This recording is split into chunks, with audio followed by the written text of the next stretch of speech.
Praise lord. దేవాతి దేవునికి వందనాలు. ప్రభు నామమున మీ అందరికీ నా ప్రత్యేకమైన వందనాలు, శుభాలు తెలియచేస్తున్నాను. ఈ దినము కొరకు ఏర్పాటు చేయబడిన దేవుని వాగ్దానము 107వ కీర్తన 20వ వచనము. ఆయన తన వాక్కును పంపి వారిని బాగు చేసెను. ఆయన వారు పడిన గుంటలో నుండి వారిని విడిపించెను. దేవుని నామానికి మహిమ కలుగునుగాక. ఈ ఉదయకాల సమయంలో సర్వశక్తివంతుడగు నీ తండ్రి గొప్ప వాగ్దానాన్ని నీకు అందిస్తూ నిన్ను బలపరుస్తూ ఉన్నారు. హల్లెలూయా.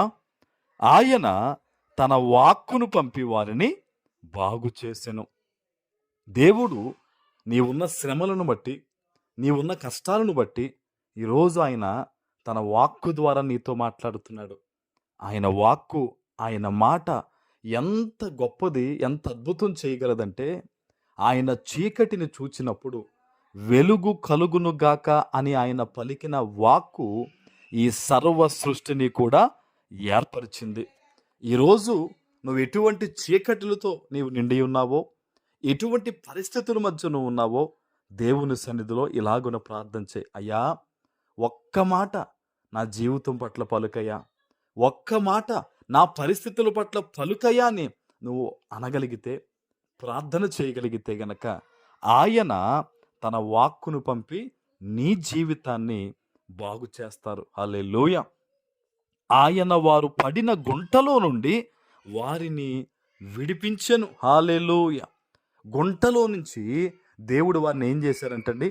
విడిపించారట.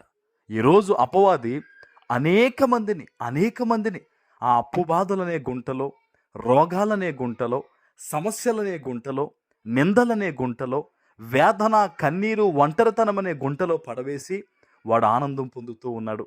అయితే నువ్వు ఏ స్థితిలో ఉండి వాగ్దానాన్ని వింటున్నావో, దేవుడు నీవు పడి ఉన్న గుంటలో నుండి ఆయన నిన్ను లేవనెత్తబోతూ ఉన్నారు. ఆమేన్. ఆయన తన వాక్కును పంపి నిన్ను బాగుపరచబోతూ ఉన్నారు. నువ్వు ఏ స్థితిలో ఉన్నా సరే ఒక మాటను జ్ఞాపకం చేసుకో. యోసేపుని అన్నదమ్ములందరూ కూడా ఆ యొక్క గుంటలో పడవేసినప్పుడు పైకి లేవనెత్తే ప్రణాళిక దేవుడు వేశారు. హల్లెలూయా. దేవుడు పైకి తీసుకొచ్చాడు. కేవలం గుంటలోంచే కాదు, ఆ మనుష్యులందరికైనా యోసేపుని పైన నిలబెట్టాడు. ఈరోజు అనేక మంది బహుశా నీవు పడిపోయిన పరిస్థితిని బట్టి అనుకోవచ్చు, నువ్వు దిగజారిపోయావని, నీకు ఏమీ లేకుండా అయిపోయావని, నువ్వు ఒంటరిగా ఉన్నావని, దిక్కులేని స్థితిలో ఉన్నావని అందరూ అనుకోవచ్చు. లేదా నిన్ను ఆ రీతిగా చేసిన మనుషులు అనుకుంటున్నారేమో. అనుకొని దేవుడు వాగ్దానం ఇస్తున్నాడు, వారు పడిన గుంటలో నుండి ఆయన విడిపిస్తానని. ఈరోజు ఏ స్థితిలో ఉన్నా సరే ఆ స్థితిలో నుంచి దేవునికి మొరపెట్టు. ఆ బాధలోంచి దేవునికి మొరపెట్టు. ఆ దుఃఖములోంచి దేవునికి మొరపెట్టు. అయ్యా, నన్ను లేవనెత్తయ్యా. యోసేపు గారిని హెచ్చించినట్టుగా ఇదిగో నన్ను కూడా హెచ్చించయ్యా, నా స్థితిగతులు మార్చయ్యా అని నువ్వు ప్రార్థన చేసి నమ్మకంగా దేవుని కొరకు జీవిస్తే, నమ్మకంగా నీ ఉన్న స్థితిగతుల్లో దేవుని కొరకు నీవు జీవిస్తే గనక తప్పకుండా దేవుడు నిన్ను తలగా నియమిస్తాడు. అది ఎలాగో తెలుసా? నిన్ను తృణీకరించిన వారే నీ ఎదుట మోకరించే స్థితి, ఉన్నతమైన స్థితి దేవుడు నీకు దయచేస్తారు. హల్లెలూయా. దీనికి మనం చేయాల్సిందేంటి? యోసేపు గారు ఏం చేశారండి? యథార్థంగా జీవించాడు, అపవిత్రం అవ్వకుండా కాపాడుకున్నాడు, నమ్మకంగా దేవుని ఎదుట నిలబడ్డాడు. అందుకే దేవుడు లేవనెత్తారు. ఈరోజు ఈ వాగ్దానం నువ్వెక్కడి నుంచి వింటున్నావో, నీవున్న పరిస్థితుల్లో మొరపెట్టు, యథార్థంగా జీవించు, దేవుడు నిన్ను లేవనెత్తబోతూ ఉన్నారు. ఆమేన్.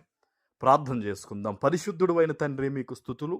ఈ ఉదయకాల సమయంలో మీరిచ్చిన గొప్ప వాగ్దానము ప్రతి బిడ్డ జీవితంలో నెరవేర్చి స్థిరపరచమని యేసు నామమున ప్రార్థిస్తున్నాను తండ్రి. ఆమేన్.